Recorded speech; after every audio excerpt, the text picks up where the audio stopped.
oppe gleden tent, mismotet Skyborg stormet og brent, over de glødende fjelle, lyskongens hersker tjente.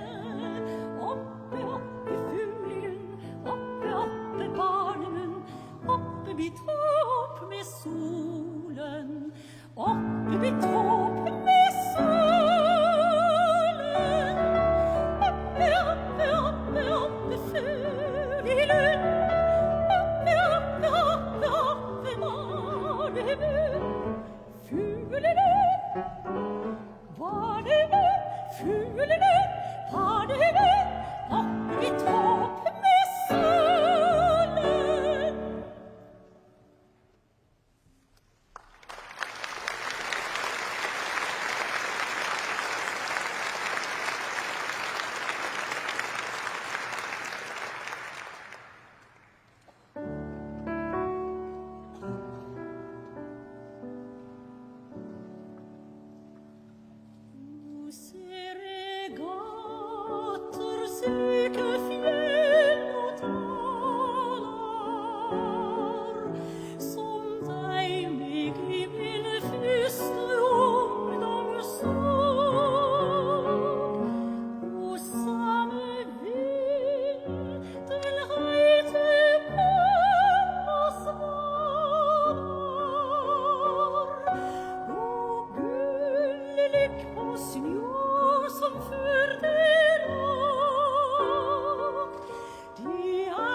tippe og toppe på denne dag. Og nipp og nappe og trykk og trappe i slik det er klar. Og det er sjelesol, og det er spelesol, og det er titrelig, og det er glitrelig, og det er skjøt og lurvelete. Ein solskjensdag.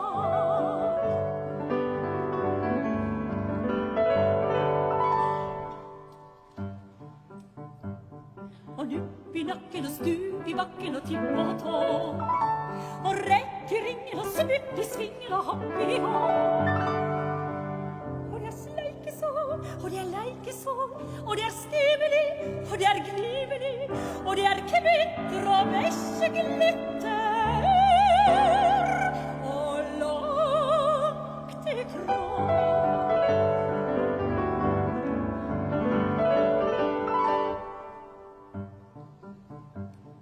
och trapp och tralla och puff i stallet den ska du ha. Och snipp och snut och kyss på truten den kan du ta. Och det är rulleri och det är sullesving och det är lätt på tå och det är sprätt på tå och det är hejsan och det är hoppsan.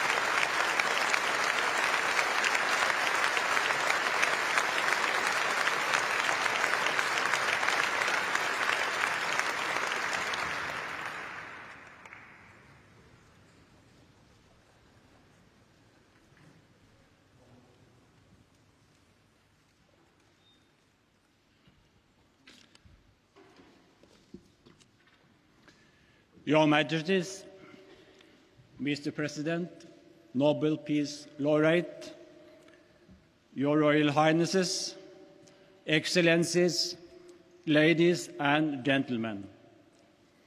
On the 9th of October this year, the Norwegian Nobel Committee announced that the Nobel Peace Prize for 2009 was to be awarded to President Barack Obama for his extraordinary efforts to strengthen international diplomacy and cooperation between peoples. The committee has attached special importance to Obama's vision of and work for a world free from nuclear weapons. Commenting on the award, President Obama said he did not feel that he deserved to be in the company of so many transformative figures that have been honored by this prize and whose courageous pursuit of peace has inspired the world. But he added that he also knew that the Nobel Peace Prize had not just been used to honor specific achievements, but also to give momentum to a set of causes. The prize could thus represent a call to action. President Obama has understood the Norwegian Nobel Committee perfectly. We congratulate him with this year's Nobel Peace Prize.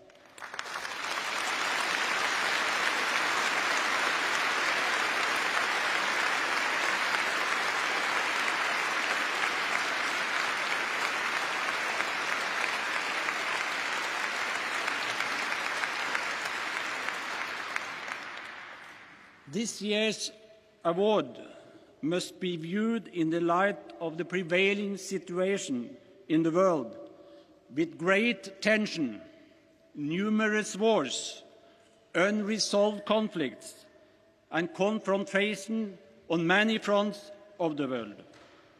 And not least, there is the imminent danger of spread of nuclear weapons, degradation of the environment, and global warming.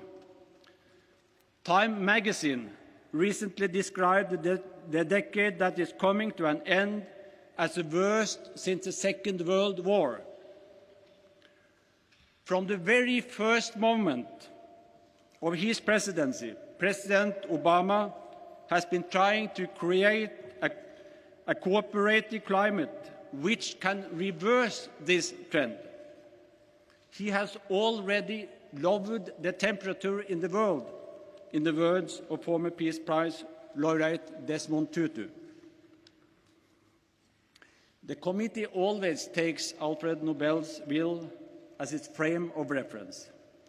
We are to award the Nobel Peace Prize to the person who during the preceding year, meaning in this case since the previous award in December 2008, shall have done the most or the best work for fraternity between nations, for the abolition or reduction of standing armies, and for the holding and promotion of peace congresses to quote from the bill.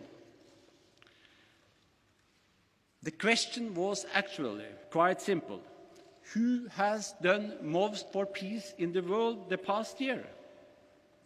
If the question is put in Alfred Nobel's terms, the answer is relatively easy to find. It had to be US President Barack Obama. Only rarely does one person dominate international politics to the same extent as Obama, or in such a short space of time, initiate so many and such major changes as Obama has done.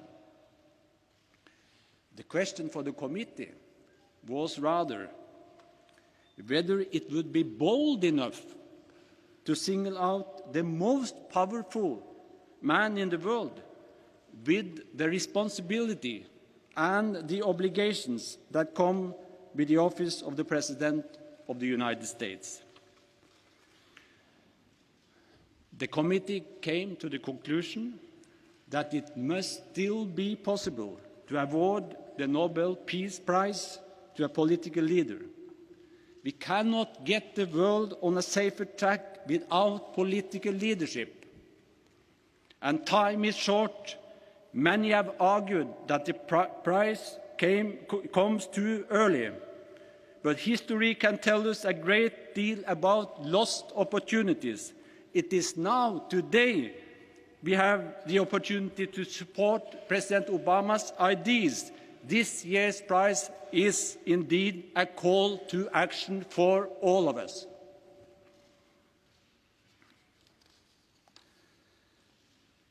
The committee knows that many will weigh his ideals against what he really does, and that should be welcomed. But if the demand is either to fulfill your ideals to the letter and at once, or to stop having ideals, we are left with the most damaging division between the limits of today's realities and the vision for tomorrow. Then politics becomes pure cynicism. Political leaders must be able to think beyond the often narrow confines of realpolitik. Only in this way can we move the world in the right direction. Obama has achieved a great deal. Multilateral diplomacy has regained a central position, with the emphasis on the role that the United Nations and other international institutions can play. Former Secretary General of the United Nations, Dag Hammarskjöld, said that UN was not created to take humanity to heaven, but to save it from hell. The United States is now paying its bill to the UN. It is joining various committees and acceding to important conventions. International standards are again respected. Torture is forbidden. The President is doing what he can to close Guantanamo. Human rights and international law are guiding principles. This is why this year's laureate has earned the praise of leaders of international institutions. New opportunities have been created. Your Majesties, Mr. President, Your Royal Highnesses, ladies and gentlemen, the vision of a world free from nuclear weapons have powerfully stimulated disarmament and arms control negotiations.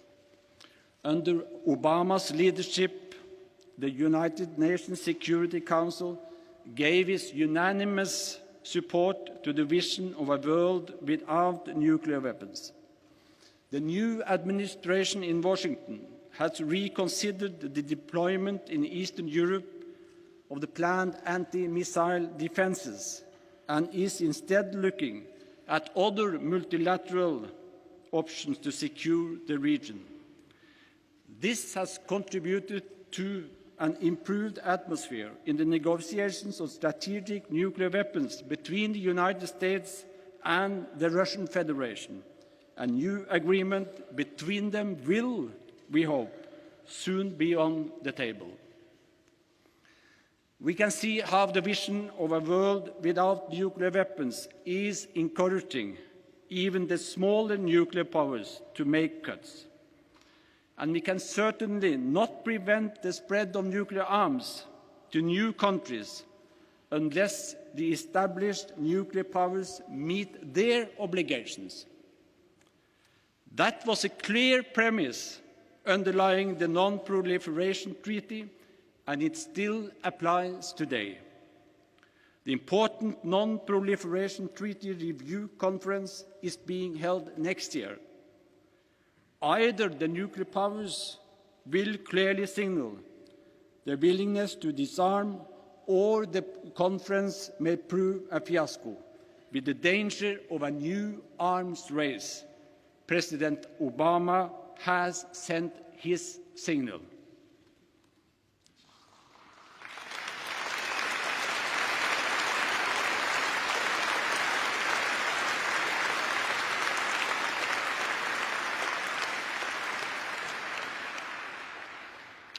In today's Washington, dialogue and negotiations are the preferred instruments for resolving even the most difficult international conflicts.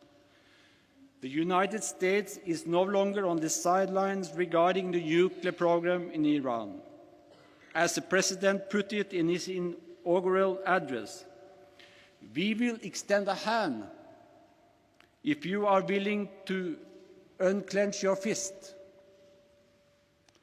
There is no guarantee that negotiations always succeed, but in Obama's opinion, the United States is obliged to try. If the outstretched hand continues to meet a clenched fist, the global community will then stand more united in its further response. Obama has insisted that the United States has to build coalitions and make friends rather than to create enemies. He is pursuing this strategy also in Afghanistan. The struggle against violent extremism in Afghanistan rests on a broad international foundation and is supported actively by many governments around the world.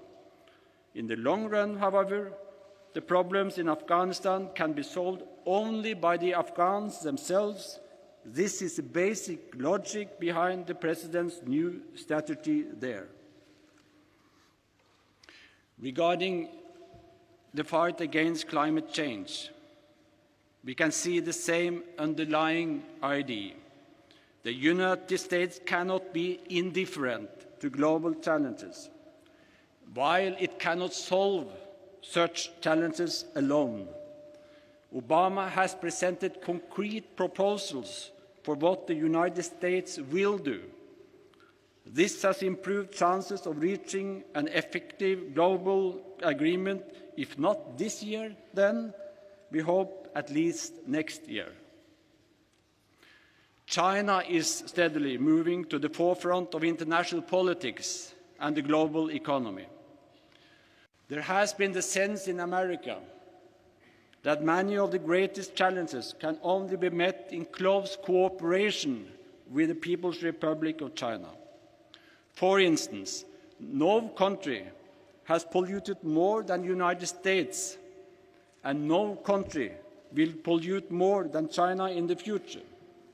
The economies of the two countries are closely intertwined. The rise of new great powers often leads to war and conflict. There are those in America who fear that history may repeat itself in that respect. The Obama administration's cooperation with Beijing means that we have little reason to fear such a repetition. Obama's diplomacy, as I understand it, rests on the idea that whoever is to lead the world must do so on the basis of values and attitudes that are shared by the majority of the world's population. That was how they put it, those earlier American presidents, who above all others were seen as world leaders also outside the United States. Woodrow Wilson and Franklin D. Roosevelt, John F. Kennedy and Ronald Reagan. America's ideals were the world's ideals. They lived, in Reagan's words, not only in the hearts and minds of our countrymen, but in the hearts and minds of millions of the world's people in both free and oppressed societies who look to us for leadership. Obama's ideals coincide to a large extent with the ideals that have underpinned the activities of the Norwegian Nobel Committee throughout our 108-year history, to strengthen international institutions as much as possible, to reduce the importance of arms and preferably do away with nuclear armaments altogether, to promote dialogue and negotiations, and in the last few years to adopt effective measures to meet the climate threat. Looking at the history of the Nobel Peace Prize, we can see several examples of awards to persons or institutions that have achieved fundamental agreements or other results that have stood the test of history. We will find at least as many awards that have gone to those who tried to bring about fundamental changes in international politics, but where the results were still unclear at the time when they received their awards. Woodrow Wilson's prize came when he was at his weakest, both politically and personally, after suffering a stroke. He had created the League of Nations, but the United States would not join. Wilson was a hero to the world, but not in the United States. The American Secretary of State, Cordell Hull, received the award after the establishment of the United Nations, but so early that no one could be sure how significant the United Nations would be. Many have been awarded the prize for their courage, even when the results for a long time seemed modest. Carl von Ossietzky, Andrei Sakharov, Lech Walesa, and Dalai Lama, Aung San Suu Kyi, to name a few. When Albert Luthuli received his prize, the struggle against apartheid was in its infancy. There were few results to point to. When Martin Luther King Jr. received his award, he proclaimed his dream that my 4 little children will one day live in a nation where they will not be judged by the color of the skin, but by the content of the character. But there was still a long way to go from dream to reality. Mr. President, we are so happy to see that through your presence here, so much of Dr. King's dream has come true.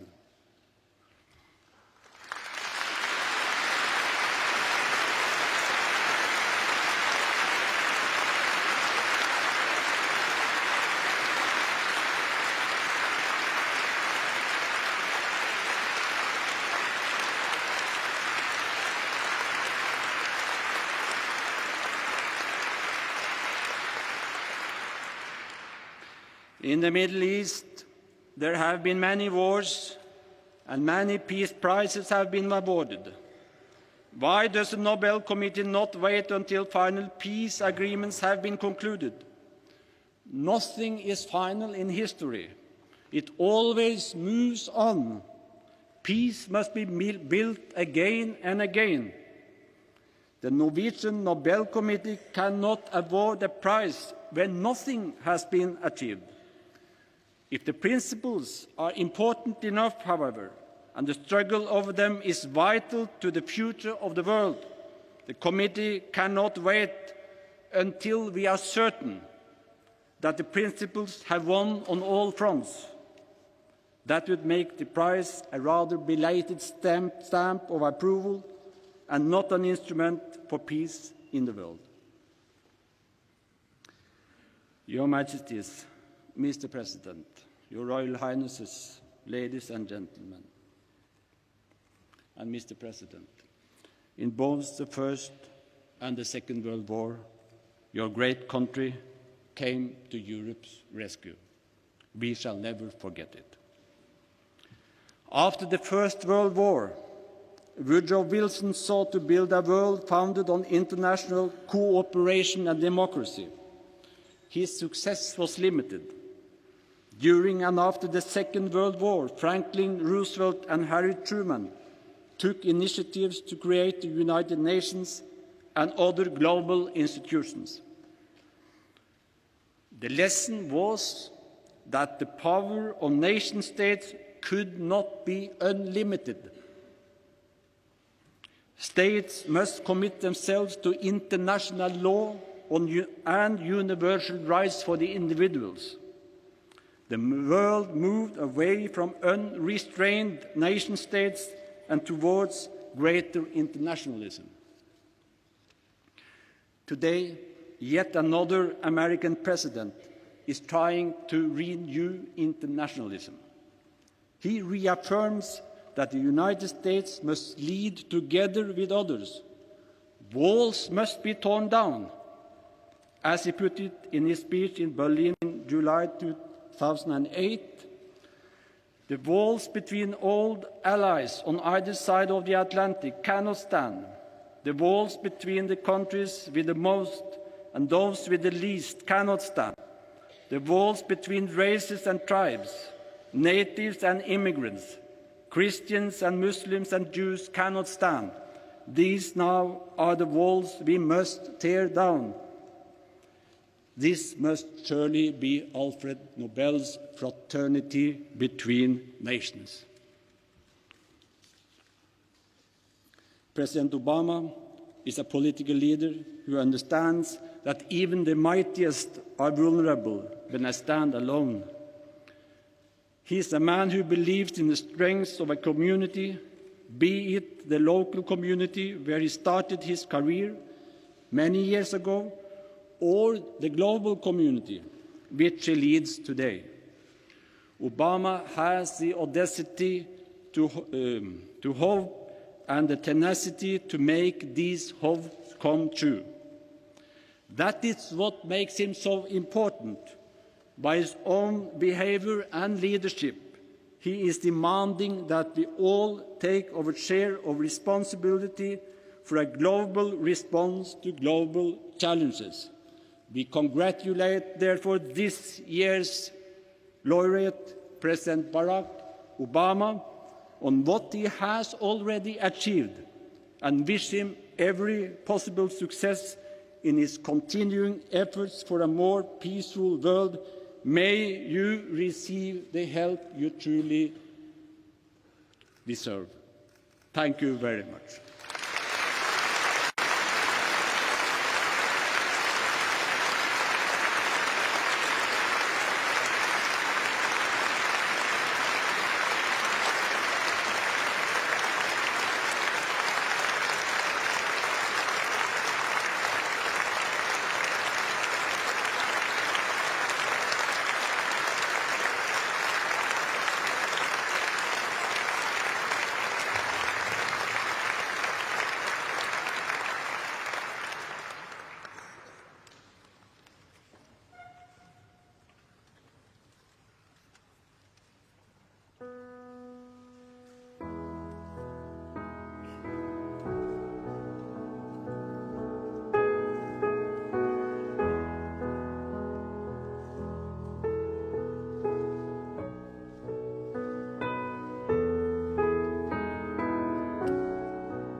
call upon the Nobel Peace Prize laureate for 2009, President Barack Obama, to come forward and receive the gold medal and the diploma.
But I almost gave up holding on, watching us give in to our fears.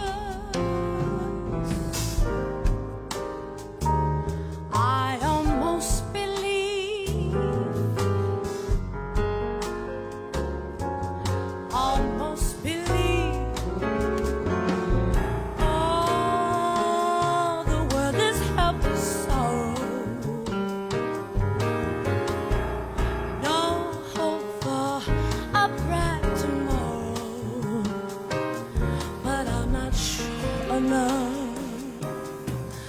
To give it up, no, no,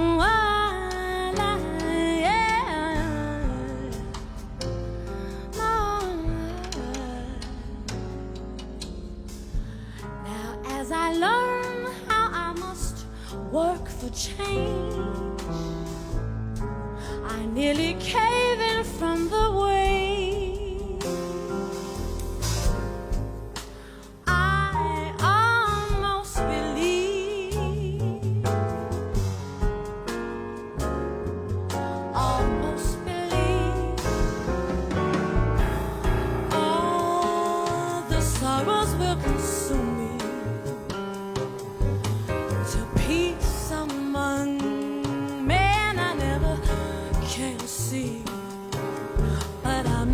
sure enough to carry it up. Now I keep faith, like so many souls who won't be drowned by evil in the world. I have faith in mankind. Choices toward a healthy world in time to ease our mind. For only hard work through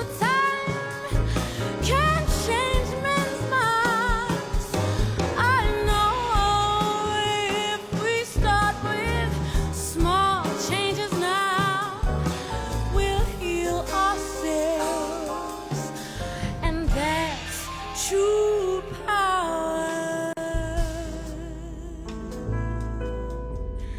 Truly, truly, we can truly.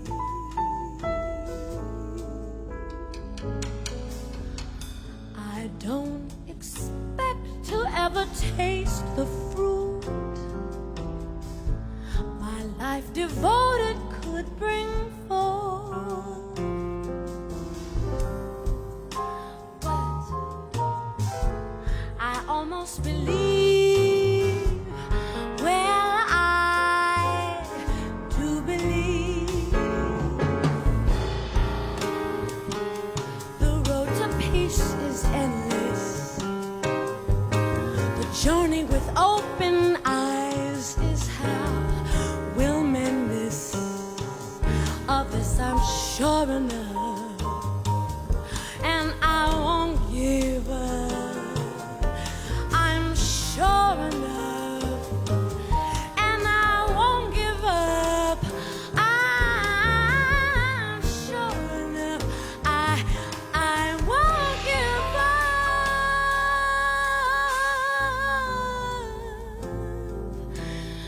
No, no, no.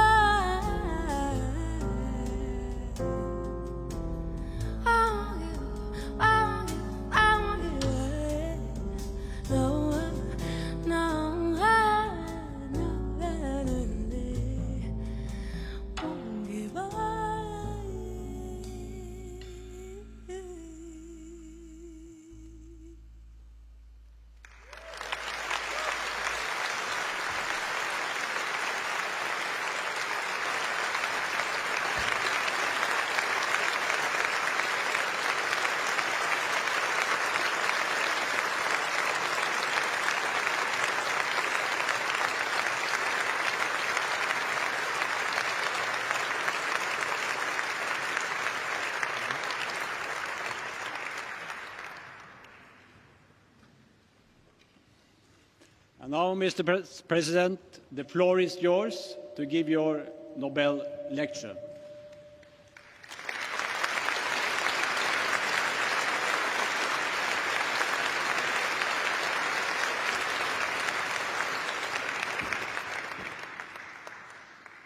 Your Majesties, Your Royal Highnesses, distinguished members of the Norwegian Nobel Committee, citizens of America, and citizens of the world. I receive this honor with deep gratitude and great humility. It's an award that speaks to our highest aspirations, that for all the cruelty and hardship of our world, we are not mere prisoners of fate. Our actions matter and can bend history in the direction of justice. And yet I would be remiss if I did not acknowledge the considerable controversy that your generous decision has generated. In part, this is because I am at the beginning and not the end of my labors on the world stage. Compared to some of the giants of history who have received this prize, Schweitzer and King, Marshall, and Mandela, my accomplishments are slight. And then there are the men and women around the world who've been jailed and beaten in the pursuit of justice, those who toil in humanitarian organizations to relieve suffering, the unrecognized millions whose quiet acts of courage and compassion inspire even the most hardened cynics. I cannot argue with those who find these men and women, some known, some obscure to all but those they help, to be far more deserving of this honor than I. But perhaps the most profound issue surrounding my receipt of this prize is the fact that I am the Commander-in-Chief of a military, of a nation, in the midst of two wars. One of these wars is winding down. The other is a conflict that America did not seek, one in which we are joined by 42 other countries, including Norway, in an effort to defend ourselves and all nations from further attacks. Still, we are at war. And I'm responsible for the deployment of thousands of young Americans to battle in a distant land. And some will kill, and some will be killed. And so I come here with an acute sense of the costs of armed conflict, filled with difficult questions about the relationship between war and peace and our effort to replace one with the other. Now, these questions are not new. War in one form or another appeared with the first man. At the dawn of history, its morality was not questioned. It was simply a fact, like drought or disease. The manner in which tribes and then civilizations sought power and settled their differences. And over time, as codes of law sought to control violence within groups, so did philosophers and clerics and statesmen seek to regulate the destructive power of war. The concept of a just war emerged, suggesting that war is justified only when certain conditions were met. If it is waged as a last resort or in self-defense, if the force used is proportional, and if, whenever possible, civilians are spared from violence. Of course, we know that for most of history, this concept of just war was rarely observed. The capacity of human beings to think up new ways to kill one another proved inexhaustible, as did our capacity to exempt from mercy those who look different or pray to a different God. Wars between armies gave way to wars between nations, total wars, in which the distinction between combatant and civilian became blurred. In the span of 30 years, such carnage would twice engulf this continent. And while it's hard to conceive of a cause more just than the defeat of the Third Reich and the Axis powers, World War II was a conflict in which the total number of civilians who died exceeded the number of soldiers who perished. In the wake of such destruction, and with the advent of the nuclear age, it became clear to victor and vanquished alike that the world needed institutions to prevent another world war. And so, a quarter century after the United States Senate rejected the League of Nations, an idea for which Woodrow Wilson received this prize, America led the world in constructing an architecture to keep the peace, a Marshall Plan and a United Nations, mechanisms to govern the waging of war, treaties to protect human rights, prevent genocide, restrict the most dangerous weapons. In many ways, these efforts succeeded. Yes, terrible wars have been fought and atrocities committed, but there has been no Third World War. The Cold War ended with jubilant crowds dismantling a wall. Commerce has stitched much of the world together. Billions have been lifted from poverty. The ideals of liberty and self-determination, equality and the rule of law have haltingly advanced. We are the heirs of the fortitude and foresight of generations past. And it is a legacy for which my own country is rightfully proud. And yet, a decade into a new century, this old architecture is buckling under the weight of new threats.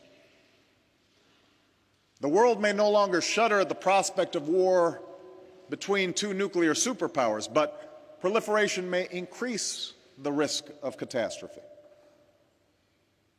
Terrorism has long been a tactic, but modern technology allows a few small men with outsized rage to murder innocents on a horrific scale. Moreover, wars between nations have increasingly given way to wars within nations. The resurgence of ethnic or sectarian conflicts, the growth of secessionist movements, insurgencies, and failed states. All these things have increasingly trapped civilians in unending chaos. In today's wars, many more civilians are killed than soldiers. The seeds of future conflict are sown. Economies are wrecked, civil societies torn asunder, refugees amassed, children scarred. I do not bring with me today a definitive solution to the problems of war. What I do know is that meeting these challenges will require the same vision, hard work, and persistence of those men and women who acted so boldly decades ago. And it will require us to think in new ways about the notions of just war and the imperatives of a just peace. We must begin by acknowledging a hard truth. We will not eradicate violent conflict in our lifetimes. There will be times when nations, acting individually or in concert, will find the use of force not only necessary, but morally justified. I make this statement mindful of what Martin Luther King Jr. said in this same ceremony years ago. Violence never brings permanent peace. It solves no social problem. It merely creates new and more complicated ones. As someone who stands here as a direct consequence of Dr. King's life work, I am living testimony to the moral force of nonviolence. I know there's nothing weak, nothing passive, nothing naive in the creed and lives of Gandhi and King. But as a head of state, sworn to protect and defend my nation, I cannot be guided by their examples alone. I face the world as it is and cannot stand idle in the face of threats to the American people. For make no mistake, evil does exist in the world. A nonviolent movement could not have halted Hitler's armies. Negotiations cannot convince al-Qaeda's leaders to lay down their arms. To say that force may sometimes be necessary is not a call to cynicism, it is a recognition of history, the imperfections of man, and the limits of reason. I raise this point. I begin with this point because in many countries there is a deep ambivalence about military action today, no matter what the cause. And at times this is joined by a reflexive suspicion of America, the world's sole military superpower. Yet the world must remember that it was not simply international institutions, not just treaties and declarations, that brought stability to a post-World War II world. Whatever mistakes we have made, the plain fact is this: the United States of America has helped underwrite global security for more than 6 decades with the blood of our citizens and the strength of our arms. The service and sacrifice of our men and women in uniform has promoted peace and prosperity from Germany to Korea and enabled democracy to take hold in places like the Balkans. We have borne this burden not because we seek to impose our will. We have done so out of enlightened self-interest, because we seek a better future for our children and grandchildren, and we believe that their lives will be better if others' children and grandchildren can live in freedom and prosperity. So yes, the instruments of war do have a role to play in preserving the peace. And yet this truth must coexist with another, that no matter how justified, war promises human tragedy.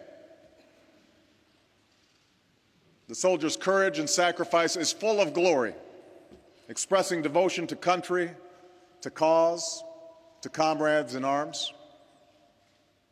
But war itself is never glorious, and we must never trumpet it as such. So part of our challenge is reconciling these two seemingly irreconcilable truths: that war is sometimes necessary, and war, at some level, is an expression of human folly. Concretely, we must direct our effort to the task that President Kennedy called for long ago. Let us focus, he said, on a more practical, more attainable peace, based not on a sudden revolution in human nature, but on a gradual evolution in human institutions. A gradual evolution of human institutions. What might this evolution look like? What might these practical steps be? To begin with, I believe that all nations, strong and weak alike, must adhere to standards that govern the use of force. I, like any head of state, reserve the right to act unilaterally, if necessary, to defend my nation.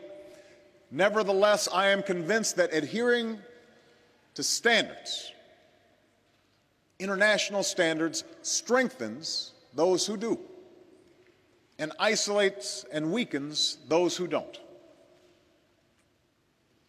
The world rallied around America after the 9/11 attacks and continues to support our efforts in Afghanistan because of the horror of those senseless attacks and the recognized principle of self-defense. Likewise, the world recognized the need to confront Saddam Hussein when he invaded Kuwait, a consensus that sent a clear message to all about the cost of aggression. Furthermore, America, in fact, no nation, can insist that others follow the rules of the road if we refuse to follow them ourselves. For when we don't, our actions appear arbitrary and undercut the legitimacy of future interventions, no matter how justified. And this becomes particularly important when the purpose of military action extends beyond self-defense or defense of one nation against an aggressor. More and more, we all confront difficult questions about how to prevent the slaughter of civilians by their own government, or to stop a civil war whose violence and suffering can engulf an entire region. I believe that force can be justified on humanitarian grounds, as it was in the Balkans or in other places that have been scarred by war. Inaction tears at our conscience and can lead to more costly intervention later. And that's why all responsible nations must embrace the role that militaries with a clear mandate can play to keep the peace. America's commitment to global security will never waver, but in a world in which threats are more diffuse and missions more complex, America cannot act alone. America alone cannot secure the peace. This is true in Afghanistan. This is true in failed states like Somalia, where terrorism and piracy is joined by famine and human suffering. And sadly, it will continue to be true in unstable regions for years to come. The leaders and soldiers of NATO countries and other friends and allies demonstrate this truth through the capacity and courage they've shown in Afghanistan. But in many countries, there is a disconnect between the efforts of those who serve and the ambivalence of the broader public. I understand why war is not popular, but I also know this: the belief that peace is desirable is rarely enough to achieve it. Peace requires responsibility. Peace entails sacrifice. That's why NATO continues to be indispensable. That's why we must strengthen UN and regional peacekeeping and not leave the task to a few countries. That's why we honor those who return home from peacekeeping and training abroad, to Oslo and Rome, to Ottawa and Sydney, to Dhaka and Kigali. We honor them not as makers of war, but as wagers of peace. Let me make one final point about the use of force. Even as we make difficult decisions about going to war, we must also think clearly about how we fight it.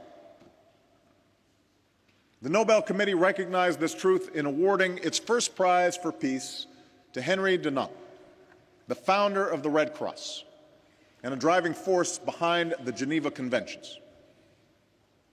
Where force is necessary, we have a moral and strategic interest in binding ourselves to certain rules of conduct.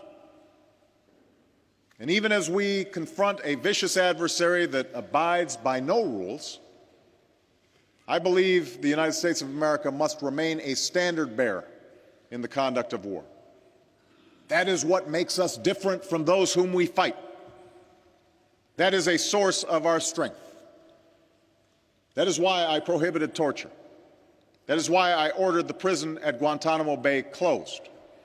And that is why I have reaffirmed America's commitment to abide by the Geneva Conventions. We lose ourselves when we compromise the very ideals that we fight to defend.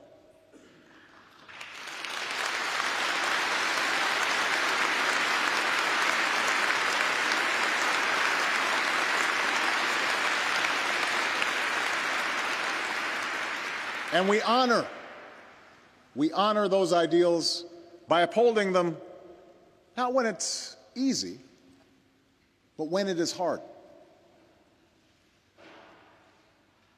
I've spoken at some length to the question that must weigh on our minds and our hearts as we choose to wage war. But let me now turn to our effort to avoid such tragic choices and speak of 3 ways that we can build a just and lasting peace. First, in dealing with those nations that break rules and laws, I believe that we must develop alternatives to violence that are tough enough to actually change behavior. For if we want a lasting peace, then the words of the international community must mean something. Those regimes that break the rules must be held accountable. Sanctions must exact a real price. Intransigence must be met with increased pressure, and such pressure exists only when the world stands together as one. One urgent example is the effort to prevent the spread of nuclear weapons and to seek a world without them. In the middle of the last century, nations agreed to be bound by a treaty whose bargain is clear. All will have access to peaceful nuclear power. Those without nuclear weapons will forsake them, and those with nuclear weapons will work towards disarmament. I am committed to upholding this treaty. It is a centerpiece of my foreign policy. And I'm working with President Medvedev to reduce America and Russia's nuclear stockpiles.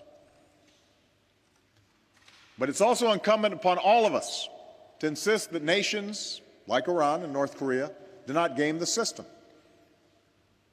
Those who claim to respect international law cannot avert their eyes when those laws are flouted. Those who care for their own security cannot ignore the danger of an arms race in the Middle East or East Asia. Those who seek peace cannot stand idly by as nations arm themselves for nuclear war. The same principle applies to those who violate international laws by brutalizing their own people.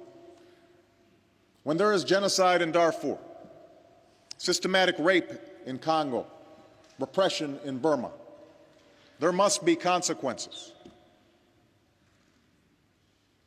Yes, there will be engagement. Yes, there will be diplomacy. But there must be consequences when those things fail. And the closer we stand together, the less likely we will be faced with the choice between armed intervention and complicity in oppression. This brings me to a second point: the nature of the peace that we seek. For peace is not merely the absence of visible conflict. Only a just peace, based on the inherent rights and dignity of every individual, can truly be lasting. It was this insight that drove drafters of the Universal Declaration of Human Rights after the Second World War. In the wake of devastation, they recognized that if human rights are not protected, peace is a hollow promise. And yet, too often, these words are ignored. For some countries, the failure to uphold human rights is excused by the false suggestion that these are somehow Western principles, foreign to local cultures or stages of a nation's development. And within America, there's long been a tension between those who describe themselves as realists or idealists, a tension that suggests a stark choice between the narrow pursuit of interests or an endless campaign to impose our values around the world. I reject these choices.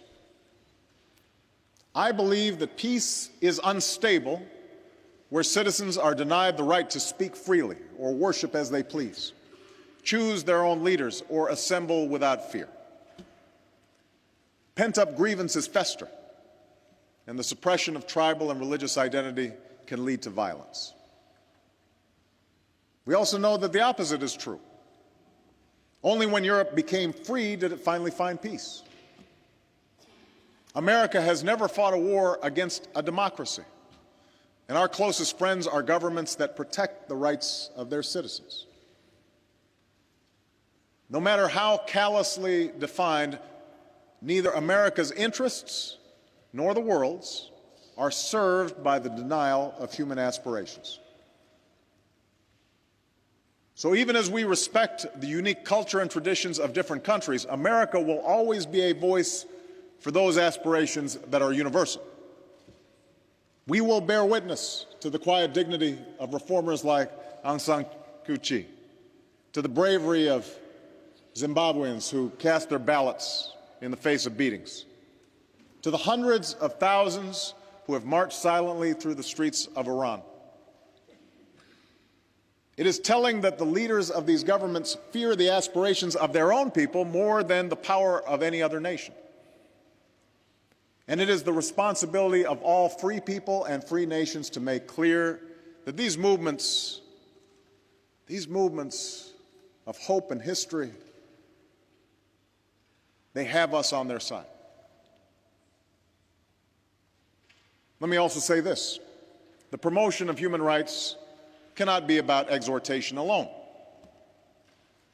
At times, it must be coupled with painstaking diplomacy. I know that engagement with repressive regimes lacks the satisfying purity of indignation. But I also know that sanctions without outreach, condemnation without discussion, can carry forward only a crippling status quo. No repressive regime can move down a new path unless it has the choice of an open door. In light of the Cultural Revolution's horrors, Nixon's meeting with Mao appeared inexcusable. And yet it surely helped set China on a path where millions of its citizens have been lifted from poverty and connected to open societies. Pope John Paul's engagement with Poland created space not just for the Catholic Church, but for labor leaders like Lech Walesa. Ronald Reagan's efforts on arms control and embrace of perestroika not only improved relations with the Soviet Union, but empowered dissidents throughout Eastern Europe. There's no simple formula here, but we must try as best we can to balance isolation and engagement, pressure and incentives, so that human rights and dignity are advanced over time. Third, a just peace includes not only civil and political rights, it must encompass economic security and opportunity. For true peace is not just freedom from fear, but freedom from want. It is undoubtedly true that development rarely takes root without security. It is also true that security does not exist where human beings do not have access to enough food or clean water or the medicine and shelter they need to survive. It does not exist where children can't aspire to a decent education or a job that supports a family. The absence of hope can rot a society from within. And that's why helping farmers feed their own people or nations educate their children and care for the sick is not mere charity. It's also why the world must come together to confront climate change. There's little scientific dispute that if we do nothing, we will face more drought, more famine, more mass displacement, all of which will fuel more conflict for decades. For this reason, it's not merely scientists and environmental activists who call for swift and forceful action. It's military leaders in my own country and others who understand our common security hangs in the balance. Agreements among nations, strong institutions, support for human rights, investments in development. All these are vital ingredients in bringing about the evolution that President Kennedy spoke about. And yet, I do not believe that we will have the will, the determination, the staying power to complete this work without something more. And that's the continued expansion of our moral imagination. An insistence that there's something irreducible that we all share. As the world grows smaller, you might think it would be easier for human beings to recognize how similar we are, to understand that we're all basically seeking the same things, that we all hope for the chance to live out our lives with some measure of happiness and fulfillment for ourselves and our families. And yet somehow, given the dizzying pace of globalization, the cultural leveling of modernity, it perhaps comes as no surprise that people fear the loss of what they cherish in their particular identities, their race, their tribe, and perhaps most powerfully, their religion. In some places, this fear has led to conflict. At times, it even feels like we're moving backwards. We see it in the Middle East as the conflict between Arabs and Jews seems to harden.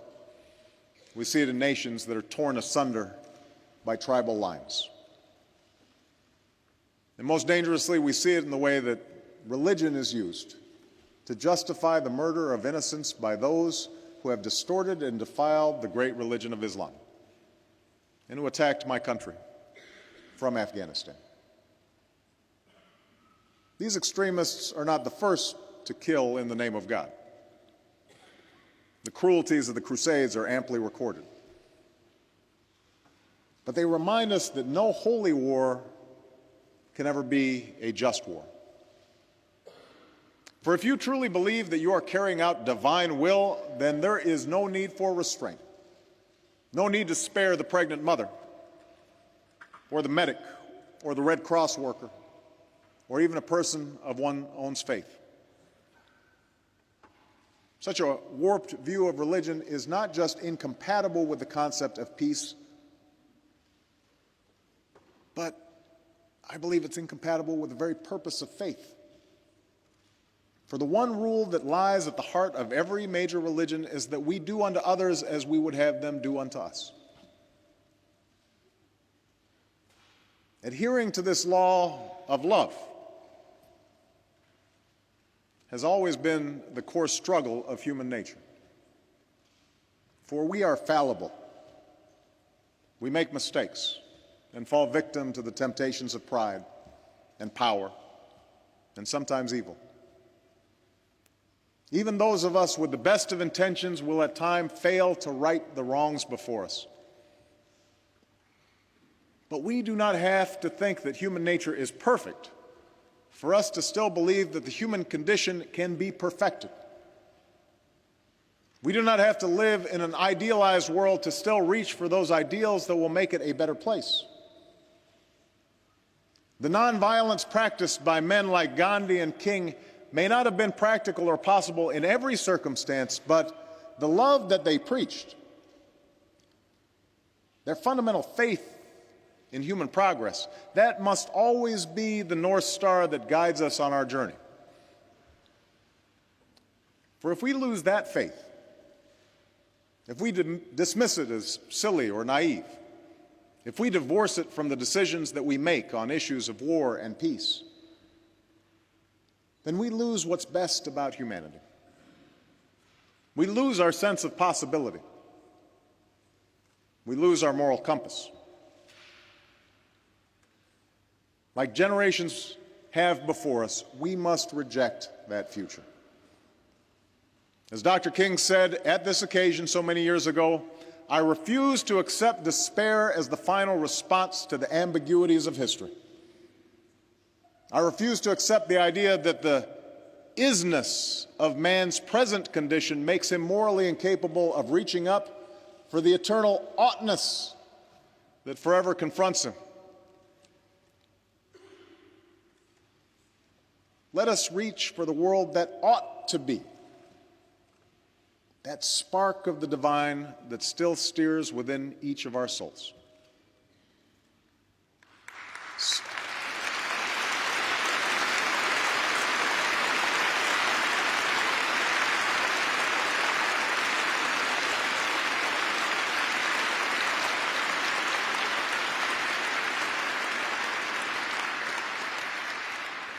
Somewhere today,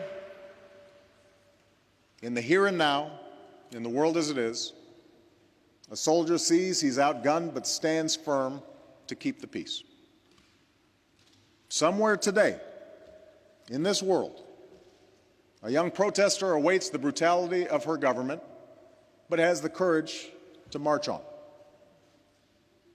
Somewhere today, a mother facing punishing poverty still takes the time to teach her child, scrapes together what few coins she has to send that child to school, because she believes that a cruel world still has a place for that child's dreams. Let us live by their example.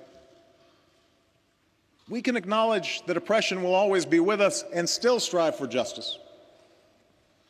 We can admit the intractability of deprivation and still strive for dignity. Clear-eyed, we can understand that there will be war and still strive for peace. We can do that, for that is the story of human progress. That's the hope of all the world. And at this moment of challenge, that must be our work here on earth. Thank you very much.